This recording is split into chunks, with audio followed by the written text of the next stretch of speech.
Brooklyn subway shooter making his first court appearance.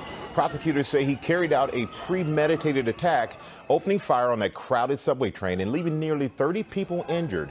And he had the means to do even more damage. Janae Norman is outside the jail in Brooklyn for us this morning. Good morning, Janae. Michael, good morning. This is where that suspected subway shooter is being held without bail. Federal prosecutors calling the shooting calculated and the man they believe responsible a severe and ongoing risk to the community, who they say had the means to carry out more attacks. New details emerging as law enforcement sources tell ABC News alleged subway attacker Frank James may have rushed the attack, saying they're investigating whether he allegedly started the attack earlier than intended. Authorities believe after setting off a smoke grenade, James knelt on one knee and opened fire, hitting 10 people, saying that's why most victims were hit in their hands or their legs. The 62-year-old suspect appearing before a federal judge Thursday on that terror-related charge of carrying out a violent, premeditated act on mass transit after crossing state lines. Prosecutors claiming the attack was premeditated, carefully planned, and caused terror among the victims and the entire city.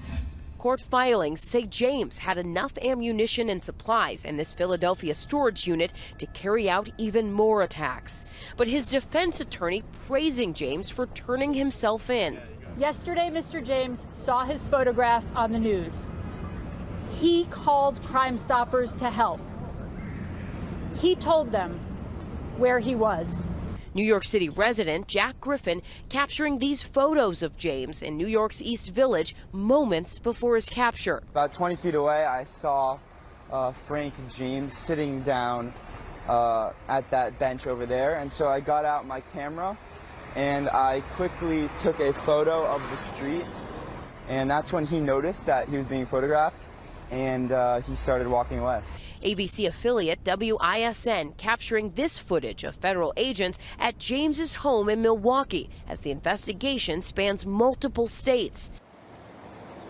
And to emphasize how strange this case is, prosecutors say that James wore a hard hat and that construction-style vest to avoid detection and got rid of them so that no one would recognize him, but the next day called police after seeing his picture to turn himself in. He has not entered a plea, but his attorney asking a judge to provide him with psychiatric care. Cecilia. Still a lot of questions. Okay, Janae, thanks so much.